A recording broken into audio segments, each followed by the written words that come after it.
How goes the family? Welcome back to Larry's Anything Goes. Hopefully you guys are having a great day. I have the distinct pleasure to be able to have two great people that I've known for a long time in the on this channel today, and we're going to talk about something that's very important, and that is the IT industry and how important that it actually is today. And we're going to get into chop up some games. So first, I'd like to introduce my brother from another mother, Mr. Christopher Edwards. Hey, how y'all doing today?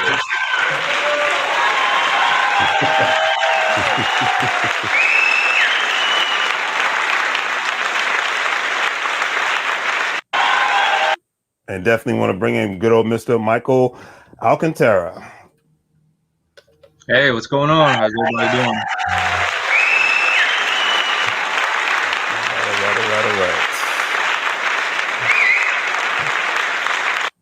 All right, once again, gentlemen, thank you for coming in and taking time out of your busy day. It's greatly appreciated. You know what I mean?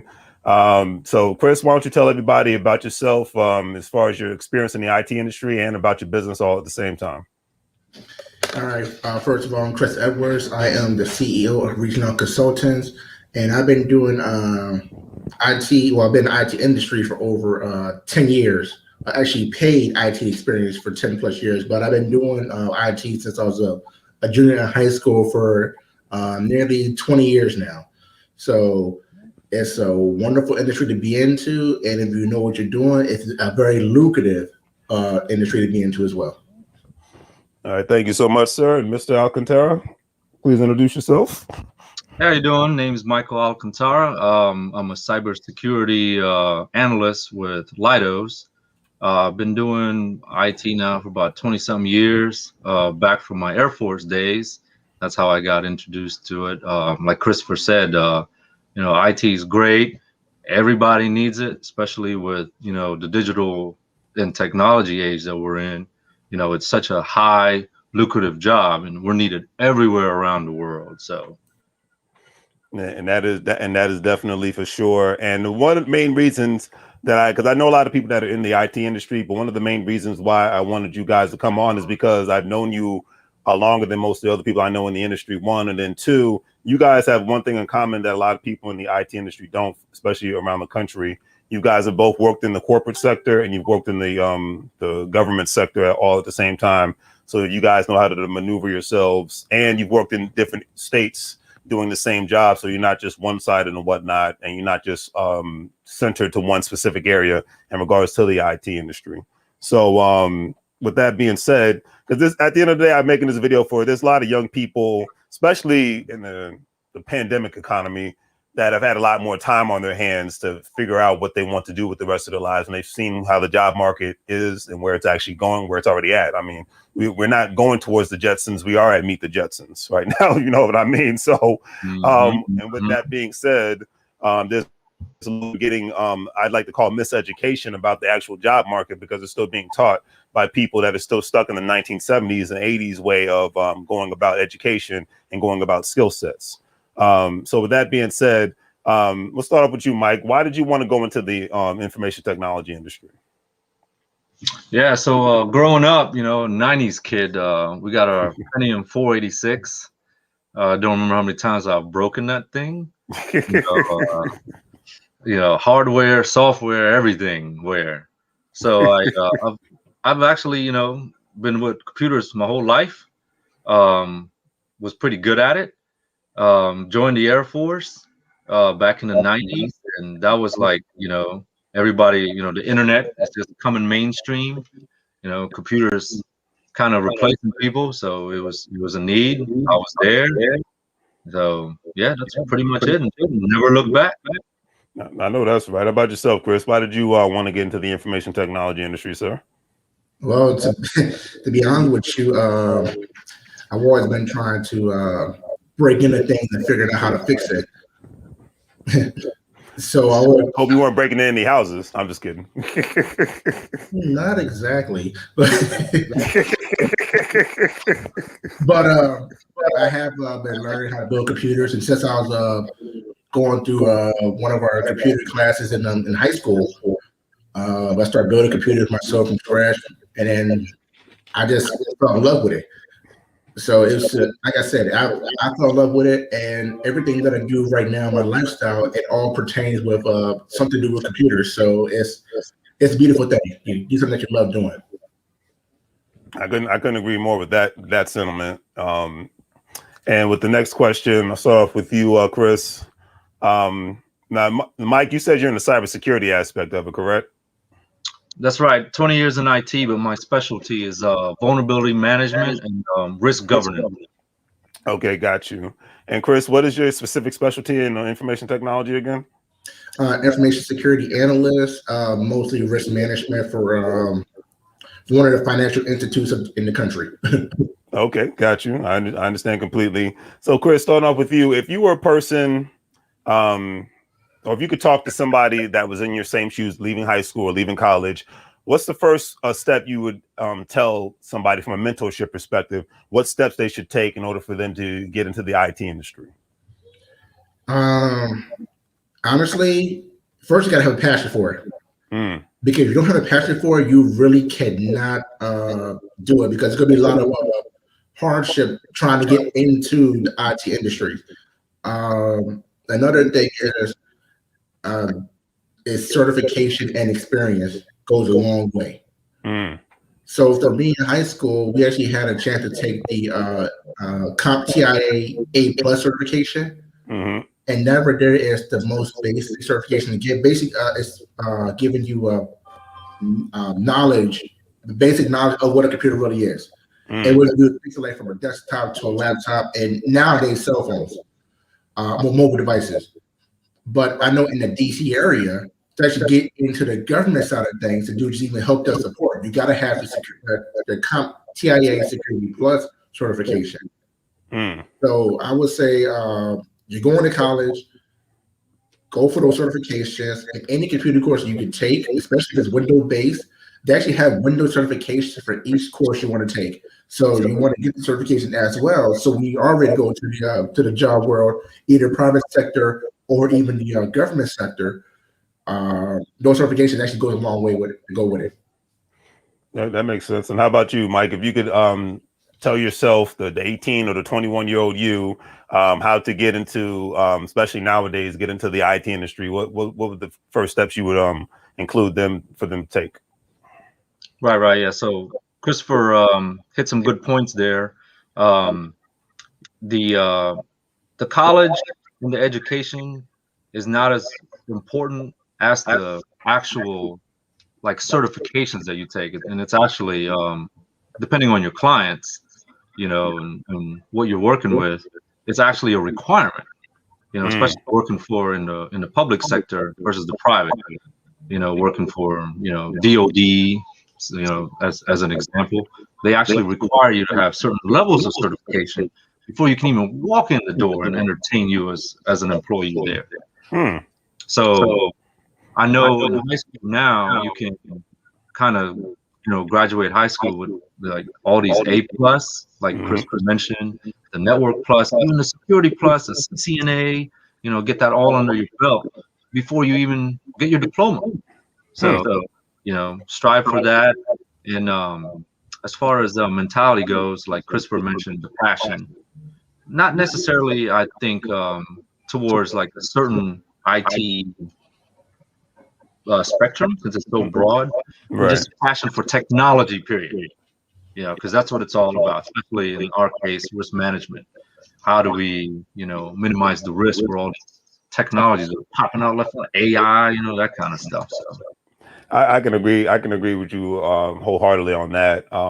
So starting off with you, Mike, what do you think is the highest paid IT sector within the whole industry? So there's a certification area. It's called Global Knowledge that I like to go to about once a year to see what are the rising certifications that are in requirement for the sectors these days. And from what I've seen, AWS, all these cloud instances, the cloud security, data center, that stuff is tier 1. The risk management, it used to be like networking.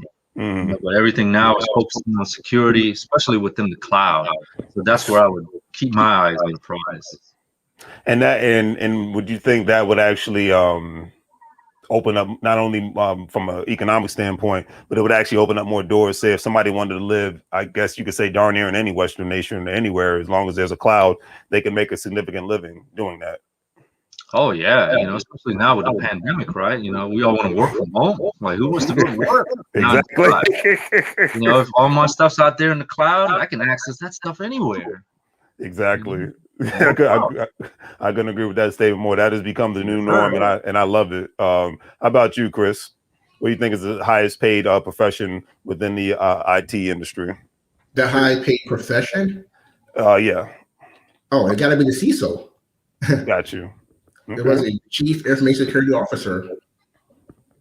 That right there is a top premier, because right there you are talking with the executives, talking with the CEOs, the all the executives right there, and whatever you wants to go with, everybody else is going to follow through, because they're looking at you to see where you're going to set the standards for.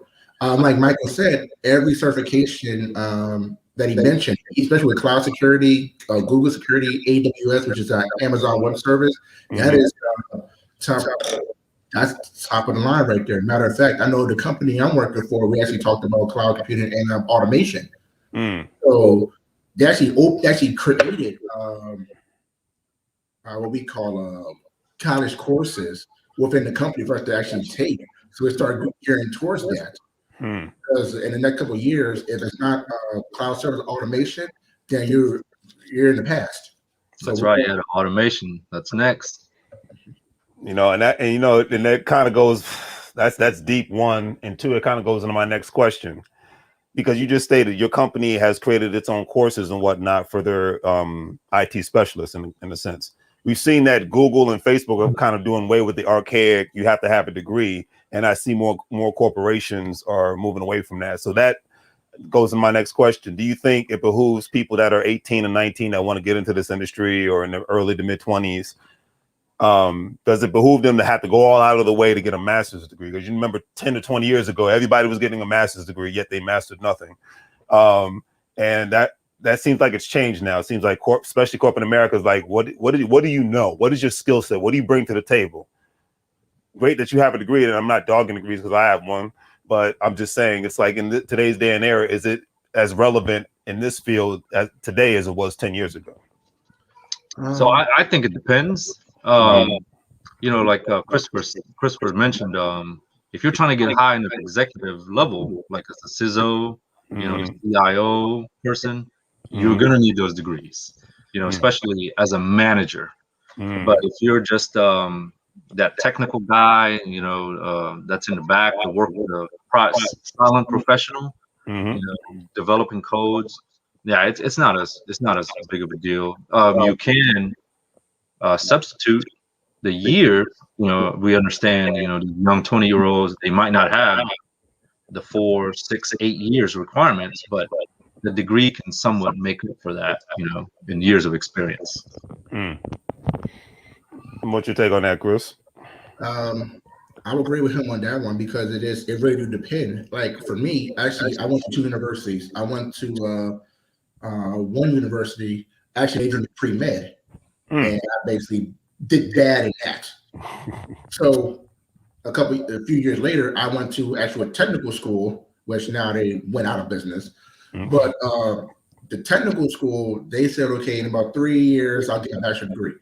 But at the same time, every single course that I took, there was either a CompTIA or a Windows-based certification or Cisco-based certification that I could take at the end of my course.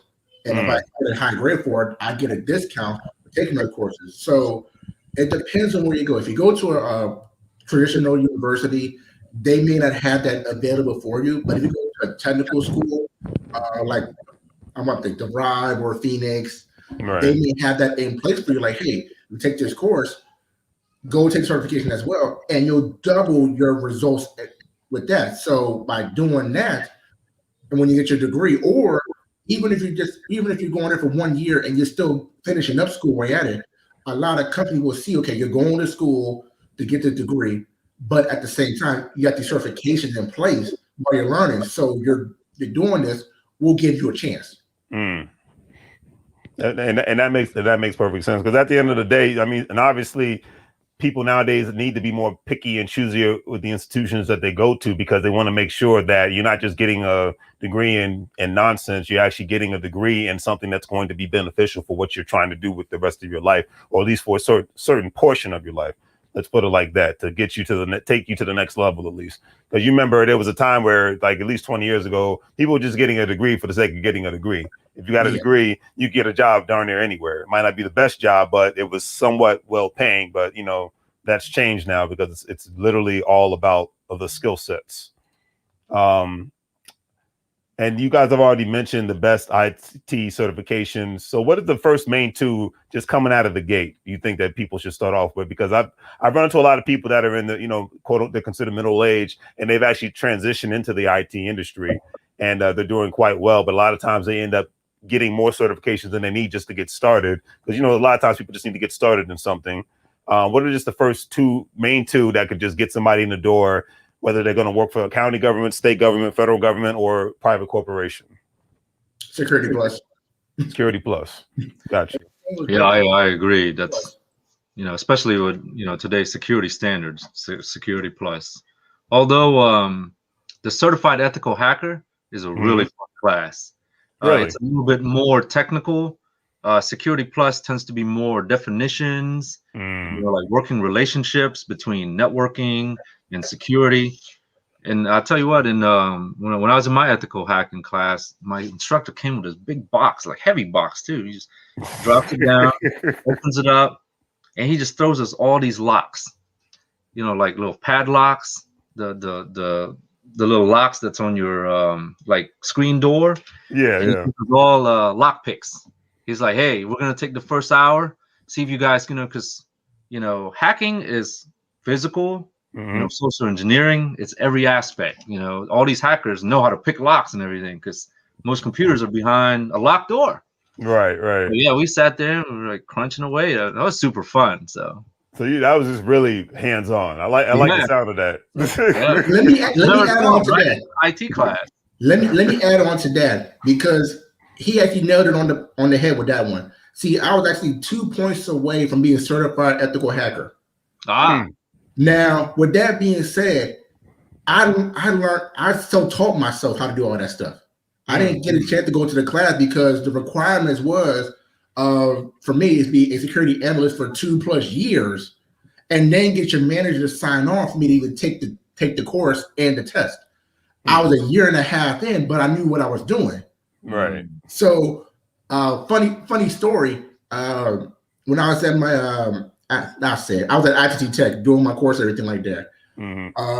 My teacher, he was actually I forgot what his position was, but it was high ranking in the Pentagon.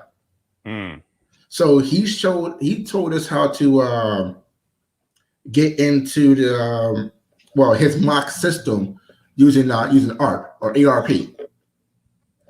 And I'm in there, but he got to hit the switch to separate it from the actual school system to his virtual system. By the time he hit the switch, I shut down the whole network. Really? And when I realized what I did, I was actually into the school network, and I'm seeing things I should not be seeing. So I could have got kicked out of school. I could have got arrested. Because Michael, as you know, with cybersecurity, when you see certain PII, you got that's right now in the cybersecurity world. That's gold. That's gold. Information is gold. So I had information that's why you'd be looking at. So he looked at me and laughed. He's like, "You did this?" I'm like, and I showed him what I did, and like I'd rather hit the switch before you did it. I'm like, "You told me to start. I started. You were just a little too slow." But with that having said, like I wish I was able to take the same course that Michael took, because I would have passed that course of flying colors, that being self-taught. But it is interesting how he said it, because he had to learn how to break through physical materials. I learned that myself, so there's a lot of things that you have skills for. So it's very important to know that with the right people in place, you can go places. But if you learn something yourself and follow the bad influence, you can actually be on the wrong side of the law and get in a lot of trouble too. So Yeah, so Christopher hit up a good point too. Self-taught, that that means everything. I had to pay a couple of $1,000s to be in that class. I didn't pay; the Air Force paid. I was about to say Uncle Sam paid for that. Yeah, Uncle Sam paid for that. But there's lots of free education out there that actually, like if you want your cloud, from Amazon, they let you sign up with a free account, take some of their certification courses. They'll even give you a little login. You can spin up your own server, play around, blow it up, do whatever, no harm done. Free is good. Free is good. Oh yeah, absolutely. I could agree with you more. And don't they, and correct me if I'm wrong, but don't they actually heck, all organizations, government and private, don't they actually pay people that are certified hackers a significant amount of money to hack into specific things when there's like an issue or something to that effect? Yes. Yeah, so typically what ends up happening is during the course of the year, in the calendar year or fiscal year, depending on the entity, say the banking industry, around the summer, they have audits that they have to pass. So, Chris, they'll reach out to Chris, a security professional. Hey, can you come take a look at our network? We got email, we got mobile phones, we have this, database and some stuff, and then see what's out there. He goes in, does his stuff, and probably about a week, he comes back, this report, hey, this is all messed up. You're not going to pass your audit. Now you pay me to fix it. But they'll usually we only want the passing standard, right? Right. Yeah. 75. We're not trying to get an A. We don't want to pay for all that. Of course not. And it's funny because I was actually in an audit about 2 weeks ago. So I had to check on our what we call our controls. Yep. And see exactly if the process is being done correctly. So I'm on the compliance side of things. So I'm looking at all of our control and make sure they're running properly or even being utilized properly. And then another team will go handle the technical side of controls and make sure all that's working. So I think we did good because I didn't get bad amount for a custom on my manager or anything like that. I think we did good on our side. I'm not sure about the technical side, but I know the compliance side of things, we did pretty good. But he's right. Those audits are, to a certain degree, especially in the financial industry, is no joke. And I literally sweating bullets on that because depending on how bad the audit is, people have lost jobs off of that. Is that right? Yes. So those audits are no joke. Factor. Because of a significant amount of violations, or yes. Okay, got you. Yeah, if you don't meet the bar, just like in lawyers, you can't do business. You get shut down. Yeah, I mean, because obviously licenses can be taken away, and possibly in certain instances, correct me if I'm wrong, certifications could be taken away. Yeah, and don't forget the fines. The fines are not little. That's right. So, give me a ballpark of a certain amount of fines that are usual for $40 million. Woo! Okay. Now, mind you, I'm in the financial industry, so a lot of the companies, they're bringing in billions and trillions of dollars per quarter every 3 months. So $250,000 in fines is really nothing to them, but they got to find somebody that's going to blame as well. So for me, $250,000 fines for me is like, I'm done. Right. I can understand that. Yeah, because if you think of, I think what is Visa a couple years ago, right? Everyone's social security numbers just happened to come out on the internet. They got hacked because something in their system wasn't locked down. And in security, well, we always have a saying: if it works, it's not secure. No. Yeah. I like that. About that.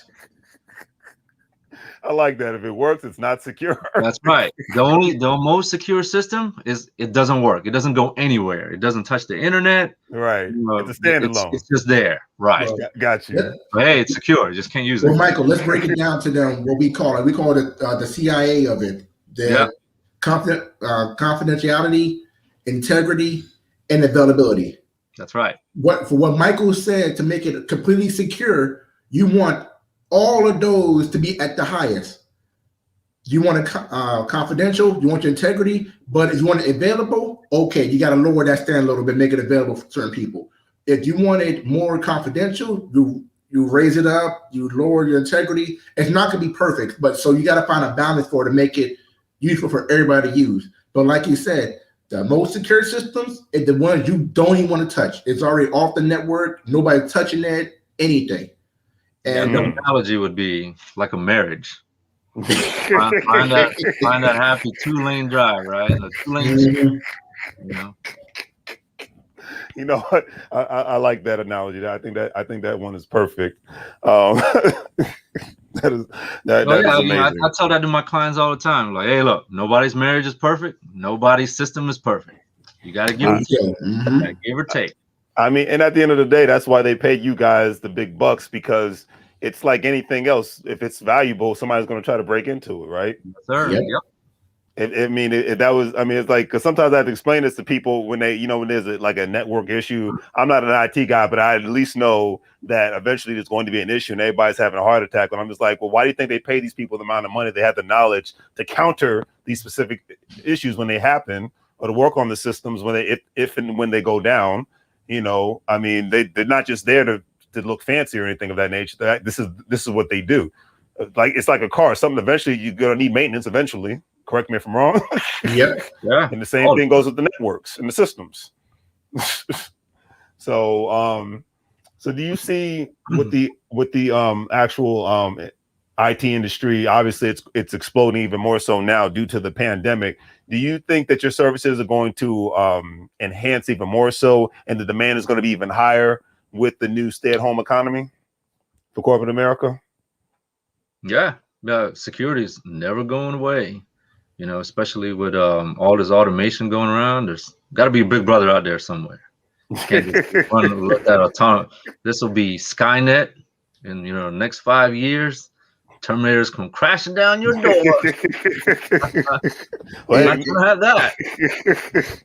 I'm laughing about this one because he is right about that, especially when we're doing automation. If you are, you have to make yourself more valuable, because when automation kicks in, there's going to be a lot of things that low-level ITs are not going to be able to worry about. So they may be, to a certain degree, they may be risk of losing their jobs because the automation is going to take over a lot of things right there. And as for the whole Skynet thing, I know Microsoft's working on AR, augmented reality. Oh yeah. And Amazon Amazon and Google is on the same page with them as well. So that's going to be a lot of changes that a lot of people want to learn as well, because we don't know how far that's going to go. But in the next few years, I think that's going to be the next big thing to go side by side with cloud technology.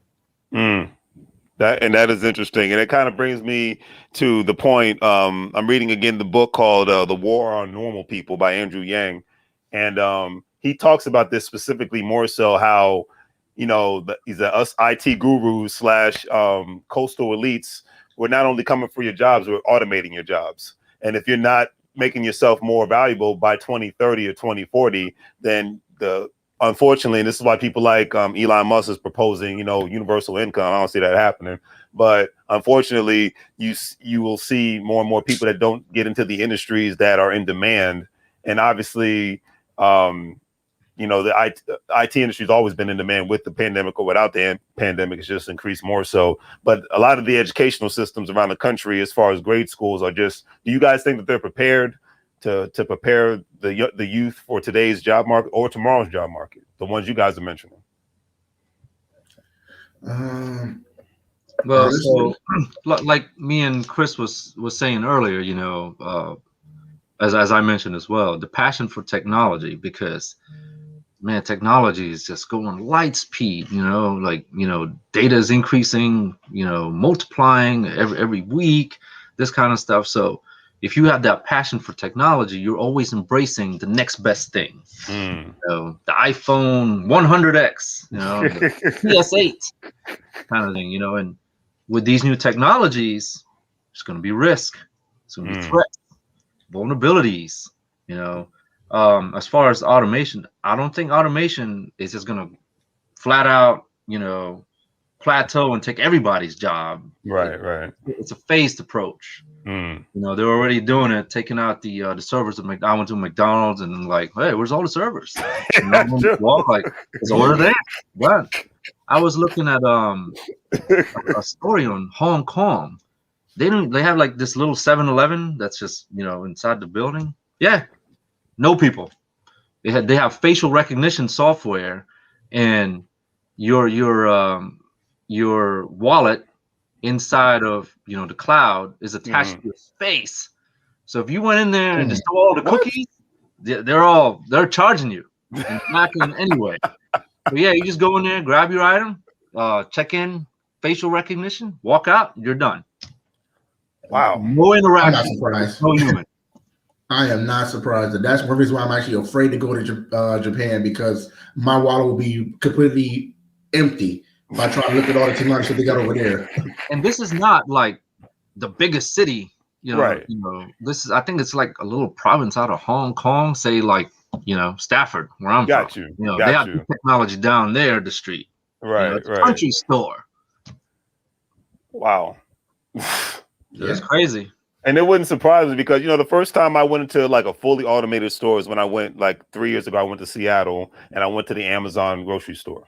Oh, where there's no exchanging of money. I said, you know what, I'm gonna give it a shot. I already shop at Amazon online anyway, so let me give it a shot. Went in there, went shopping, no cashiers, maybe 4 employees, you know, 1 security guard, and that's about it. Mostly just stock people, you know, stockers and things of that nature. But I mean, most grocery stores now, you know, have a self-checkout. But with this, you just put the items in your basket and you just roll and you just scan your little thing, you're out.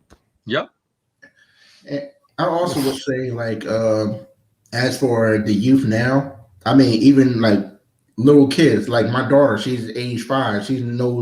She's already basically born into technology. Right. So I think what's going to happen is that, especially when it comes to like the way technology is growing and developing, a lot of people is already so accustomed to it. They may not even realize how much impact they have in the technology that it could be their passion already. And what I mean by that, I mean, look what happened in the past. I mean, just this year alone, there's been a big increase in curbside pickup. People are getting accustomed with that already. And like, they ain't got to go to the store no more. They just order online and have somebody deliver it out to them. Or even with face recognition, just with your cell phone. Like, I can look into my phone right now and unlock my phone with that, or even with biometrics. So technology is growing so fast that now with us, we were born to an age where we saw floppy disks. We were like, oh man, that's a lot of space in here. Now we're looking like, now the kids like, they look at this like, oh, I can shoot YouTube videos on my phone. We couldn't do that back when we were younger. We had to get those big old camcorders that we could barely hold on our shoulders to tape like maybe 30 minutes. They do hours with a phone. So they're already born in technology. So I think they're going to be more alert of what's going to happen coming with the industries. But they're already so used to it. They're going to be like, wow, I know how to do this already in like A7. That's true. I can't disagree with that. And I mean, even now too, the trends go so fast. You know, this song's popular today, it's gone in an hour. And I think that's a problem, you know, with the millennials too. It's like, it's always plus one. What's the next best thing? What's the next thing? You know, kind of have to step back a little bit too. Yeah, because a lot of times when that happens, people don't allow that have any stabilization or set up a strong foundation when it comes to anything, because they're, you know, like a lot of times people don't even have enough passion or patience to even focus on one specific thing. It's like they have 5 things going on at one time and nothing ever gets accomplished. You know, jack of all trades, but the master of none. You know that old saying. You know, and that's unfortunate. But so you guys are giving the great recommendations in regards to the great certifications they need to start off with. You talked about the passion. Now, last question: what would you guys say to the person that is knows nothing about IT? They're in their early 40s, late 30s. they want to change their careers. They actually are real good from a technical standpoint. Say like your master electrician or somebody to that effect, or maybe a plumber. But they're great with their hands, but they want to get into the IT aspect of the hardware aspect of things. What would you guys say to them? Never too late. I've even when I was in my 20s, I'm kind of like the senior guy, and I'm training like 50, 60-year-old guys. This is how you do this, and do this, that. So it happens. So it's never too late. But like me and Chris mentioned, you got to get that security plus. Sure, everyone's kind of technical. But when working in IT, you kind of have to think outside the box as well. You have to have that different mentality. Kind of like let me put myself in the bad guy's shoes. How can I? Because I mean, personnel are important, Right. but when it comes to systems, it's the data. All these foreign governments, they want our data, right? They want our patents from all our businesses. Everyone's PII information, their personal. So your social security number. I can do so much damage with that. I can only imagine at the end of the day. Trust me on that one. If he could do it, I know I'm already there. Certain things. So he did not field. I'm doing small stuff compared to what he's doing, and I know I'm dangerous. I know that's right. Do you all think? Because a lot of times people they start off. I've seen them start off in like the desktop support. The positions or help desk, positions like that still does that require a security plus, or is that literally just entry level? In the DC area, yes, you need to have that. Okay. I couldn't even get interviewed without that certification. Really? So actually, the way I got myself into IT, and I was blessed to have it, was XP transitioning to Windows 7. That's how I got myself through the door, because they need people to do the migrations. If it wasn't for that, I don't know where I'd be at, because they wanted you to have Security Plus, and I was blessed to get into the door before I got the certification. And when I got the certification, DOD kept calling me like, "Hey, we got a position for you." By that time, Parliamentarian already hired me in as a full-time employee instead of a contractor. Right. And I was getting paid good enough money, and I didn't want to go. But time is everything. But Security Plus, especially for DOD, you got to get through the door. And if you're anybody that's in your 40s or your 50s trying to get into that field, I'll be honest with you. Compared to a 19, 20-year-old person, you may have a better chance getting through the doors once you get the certification, because they're going to give you a secret clearance. You got to go through the background check for that. And if you're already in your 40s and your 50s, you go through a background check, and your background's good, your finances are good, because that's very valuable as well. You have a better chance of getting into maybe a 19, 20-year-old, at least what I've seen so far, what I experienced with. But definitely, it's like Michael said, it's never too late to go for your passion, and then just go for it. Don't let nobody tell you can't do it. Go for it until you get exhausted everything, and then go further. Yeah, I think it's a little selective as well, because I know there's this great migration coming from California. They've taxed the businesses so much over there. All the businesses are leaving. They're taking the jobs out. So what are people doing? I've trained 3 people in the last 3 months. All came from California. Is that right? Yeah. So you kind of have to go where the job is. And right now, it's all in this area, in the DC, Northern Virginia, and Maryland area. And but as Christopher mentioned, getting there too, man. And in Texas, yeah. Oh yeah, that too. But here, primarily here, with the center of the core of government, you need that clearance. So if you were doing something else before and you already have the clearance, that's your ticket. You can get hired, and like, we'll hire you right now. We'll give you 6 months to study to get the Security Plus. So you can, but it's that clearance. You got that clearance, you're basically in.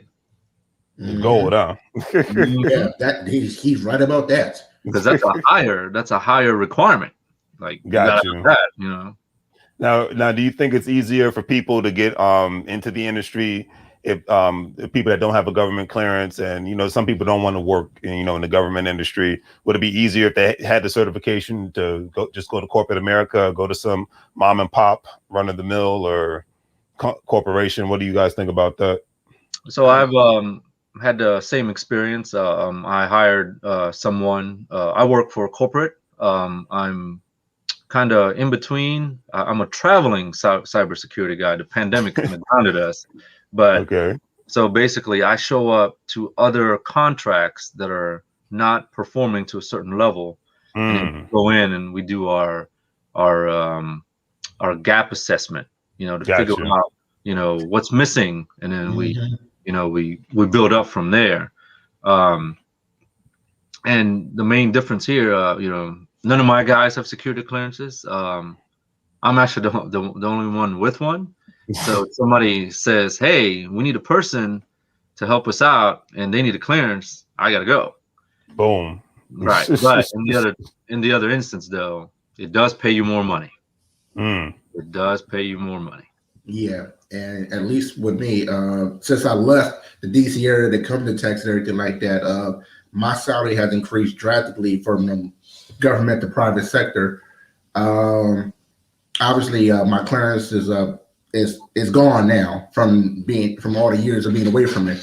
But just having the experience, and I'm gonna say what my manager said, I knew what I was going to do. I knew what I needed to do when it comes to like the job task. So I knew what I was doing, and it got me to where I need to be at. So it depends. If you do have a clearance, great. At least for the financial industry, I don't think a lot of people actually needed it that I know of so far. But I know a lot of Public trust. We do background checks, everything like that. But I didn't have to get a public trust for what I got to do. Now, cybersecurity might be different when I have to step into that range for that position. But because I've been in this company for 5+ years so far, they might let that slide because of my track record. So that also goes into play as well. So just in my case, it's who I know as well, and my track record will get me further along to me from outside looking in. Right. And you being in San Antonio, Chris, I mean, the beautiful thing is you have the option of both because you got the Air Force there, obviously. Thank you to Army's here too. and the Army's there. So and then of course you got the corporations that I'm sure Mike Lidos is down there somewhere. You have the corporations that are, that support the missions and whatnot. So, that's the beauty of having the best of both worlds. Just like in the DMV, you can have the best of both worlds, especially if you're in the IT industry. I've seen people leave the having the government clearance and go work in corporate America doing the same thing you guys are doing, or a lot of times they just bounce back and forth. Kind of like you said, Mike, you're a traveling cybersecurity specialist, and I think that's a beautiful thing. In any instance, when somebody can have an option and not have to be just grounded to just do one specific thing, I think that's the beautiful thing. And I'm sure that's what you guys would want for your children at the end of the day, is for them to be able to just have as many options as possible and not just be so grounded and centered to just doing one specific thing or just being one specific area. Because you guys know, like I've known, working around government agencies, a lot of times you see people that have been there for like 50 to 60 years and they're not going anywhere until the last day that they breathe air. And I'm sure that y'all know what I'm talking about. And I'm sure you guys don't want that for your children. You want them to be able to have as many options as you guys have all at the same time. That's why it's a beautiful thing to be in this industry. And the options are good. Yeah, and the beautiful thing is, here's something else that I want to add on to it. Actually, I turned down quite a few job offers that headhunters are calling me for that's actually paying way more than what I'm making right now, but they don't give me the option to work from home full time. Yep. So I turned it down because my situation of working from home it's a benefit for everybody in my household. So I gotta have that no matter where I go now. That's right. And the thing is, right nowadays, I just think that's just going to be a must. When it comes, like when your kids are going to the job market, I just see more and more corporations and even government agencies saying, look, this is how we're going to compete to get people to work for us. We're going to give them the option to work from home. Because a lot of people, the next 5 to 10 years, people are going to go to interviews saying first, they want to see that there's an option on the job category. And two, when they go to the interview, do you have any questions? Because I've been on 2 interview panels already for the agency that I work at. And the people already asked, do you guys have telework options?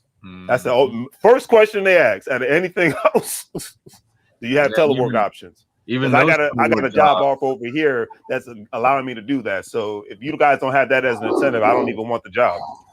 What was you about to say, Mike? Well, I was saying a bunch of those jobs are actually, I think they said DC is the highest rated telework friendly city. Really? Oh yeah, I think over 40% of people who live in DC don't even go to work. Wow, I did not realize that. Wow. Okay. You dropped the bomb on me, Mike. Not just in IT, in general, period. Just in general, yeah. Wow. And that's because of the pandemic, or was that this before the pandemic? Yeah, I guess that was before. Wow. Yeah. Okay. And you know what? I think that's a beautiful thing, because that, to me, what I've learned by being able to finally have the opportunity to work from home, my quality of life has increased significantly. And I'm sure you guys can attest to that as well. Yeah. Oh yeah, definitely. That's why I am. So, if I guess a good question too, I'd probably want to ask Chris too. If you weren't doing IT, what would you do? That is a great question. For me, I am a student of money. I would be, if I could go back, I'd be an economist. Really? I'd forecast this, and that. I just love money. I love the aspect of money. I like how it's created, how it works, how it functions, not just the spending part, right? Right. But just everything about it. And to me, that's the best worker right there. Amen to that. It's funny Put the money to work. Money don't get sick. Money doesn't. Oh, my back hurts today. I can't work for you. I need to take next week off. Nope. Money just keeps going. It's funny you actually brought that question up, because the one thing that my main career has been IT, but my business that I'm building up right now, even though it is computer based, it's marketing. And that's what I'm because my thing is I'm passionate about helping other people achieve their goals and their dreams. And I'm showing them exactly how to do it, even though it is still in a range of computers, more like the Google side of things, the social media side of things, but the advertising side of things. But it's still the core is marketing. So if I didn't have IT, I'll mostly be in definitely the marketing side of things, still making my money that way, because I'm still passionate about that as well. Exactly. And as far as investments go, like I said, make the money work for you. I invest highly in cryptocurrency because I'm an IT guy. It's financials, the money, and it's IT married together. It's great. It's a beautiful thing. I think, what was it, 3 weeks ago, for the first time, I did 2 things with my cryptocurrency. I bought groceries with it, and I paid a bill with it. The card? Yes. The black card, yes. Black card, that's right. Yes. And now I just got the GS Partners card. So that's going to, that's going to be allow me to do the same thing. So yeah. You can buy a Tesla. You can buy a Tesla, exactly. Bitcoin now. You PayPal and Cash App, you can buy stuff via that as well. So there you go. I mean, so let that be the last question. What is your perspective on cryptocurrency? Because we just saw what Mike says. So Chris, give us your perspective on cryptocurrency and how it coexists with your career in a sense. I'm actually I'm gonna answer this with another question. What would you think we would have did if we had a chance to get cryptocurrency back in the 90s? Oh Lord. Wow. Because remember, it came out, Bitcoin really started blossoming back in, I want to say 08, 09 at the most, and it mostly from data mining. But that's because the internet was, at the time, it's not as grand as what it is now, but it still had data mining. Imagine what would have happened if they would do data mining back in the 90s with megabytes. not giga, but megabytes or Well, terabytes, so to speak. I think it's one of those what do you call that? When you kind of like make your own future. Mm, When you're putting that much pressure on something, it's gonna kind of make itself. mm. You know, with the blockchain was created back then, you know, they're like, oh, you can do this much. You know what? We're gonna divert resources, and we're gonna make it happen in 2 years versus 20 years. Mm, You know, so it'll probably, you know, exactly where we are now. yeah. Now, I agree. Fulfilling prophecy. now for me with cryptocurrency, it's definitely it can really be life changing. If you do it right, it can be life changing. I know I'm actually following Mark Cuban now with you know, I think not Bitcoin but Ethereum.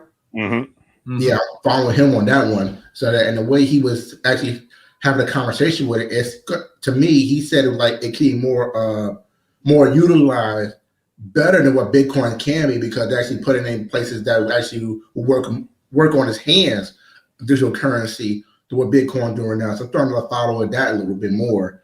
But I mean, cryptocurrency is life changing. I mean, people that never had a chance to really make a fortune have the opportunity to do it right now to not only for themselves but their children in the future. Exactly. And And that's like I mentioned too, it's not just about the money. You know, it's the technology itself. It's just so groundbreaking. You know, yes. obviously we're still on planet Earth, but you know, for example, let's say there was another planet out there and we had to conduct business. How do I send U.S. dollars to, you know, Vega 1? Let me just no, you know, we got to have some other means. You know, here's my Bitcoin through, you know, the universe. That's a whole other conversation. We can be here for hours for that one, so we'll leave that alone for now. Well, you know that's where we're going because you know between Space Command, Elon Musk, and everybody else, you know, I mean, it's just I think your kids, great grandkids are gonna. It's just gonna be normal for them to have relatives living on Mars or wherever. So, where are you going this weekend? Well, I'm thinking about taking your flight out of SpaceX, and we're gonna work it out. Yeah, that's some sun. Exactly. I'm looking for the future. It's going to be an amazing thing. So definitely, guys, I greatly appreciate you all. Thanks everybody for watching. We've had up to about 150 people watching. Thank you for the likes. Hopefully you guys subscribe, do those great 3 free things. Thank you for the Cash Apps and the PayPal contributions. It's always appreciated. But as always, you guys got to shout out your businesses, shout out how people can get in contact with you. Because I know you guys are doing more things outside of just working in the IT industry. So if you got any links, please put them in the chat and I will post them and all that good stuff. Perfect. Will do. Yeah. Just want to say, good to see you again, Larry. Thanks for having us. No problem, man. Still having the space discussions. Give me a call. We're going to talk. Absolutely. Yeah, that's going to be a very not only interesting conversation, but where is it actually? Where are we actually going? To be honest with you, it's like what is the real driving force behind this? Outside of just Space Frontier and all that good stuff, because Space Force, it's real. It's real. Star Trek is here. Let's just put it like that. All that great science fiction has actually come to fruition. I mean that's all I can say. I'm putting their information in the comment section, everybody. So definitely get in contact with them. I greatly appreciate you guys taking time out of your day. Because I know you guys are busy and you guys got families and all that good stuff. So there's their information if you want to contact them. Michael, you still dealing with that finance company on the side? Yes, sir. Okay, very nice. I'm doing it all. Like I said, a student of money. I'm doing anything that comes with it. I know that's right. Yeah, because you want to make sure that you make the money work for you, so you don't only work for it, right? That's right. I don't want to work when the money's working. You got that right, because there's not enough time in the day, and you don't want to kill yourselves. You guys definitely get a great round of applause. Nothing but love and respect. Hope we can do this again. I'd like to get some more IT specialists on there. If you guys know of anybody that would be interested, let me know, and we could definitely do this again. because we need to get this information out to the people so that people don't just start off, you know, they don't make any mistakes that they like normal people do when they get into a new industry. And we need more great people like you putting this energy out there so that people can have a better financial future and don't just listen to what the school system tells them. All right. Well, you guys have a great weekend, man. Greatly appreciate you guys. Chris, good meeting you. Talk to y'all later. All right. Take care. All right, family. Thanks for watching. It's always greatly appreciated. This is the last minute thing. I thank Mike and I thank Chris. These guys are great people. Greatly appreciate them. And you guys have a great evening. Enjoy your life. Appreciate every single day. The last 2 weeks have been sickness and death that's happened within my family. And that's why I just want to be around people that got nothing but great energy, that smile, and that want to enjoy life and make money moves in any way that they want to possible. Because life, I've learned in the last 2 weeks that life is too short. You got to enjoy yourself, all right? So take care, family. Because remember, you make money move, so you're going to live broke like a fool. Take care.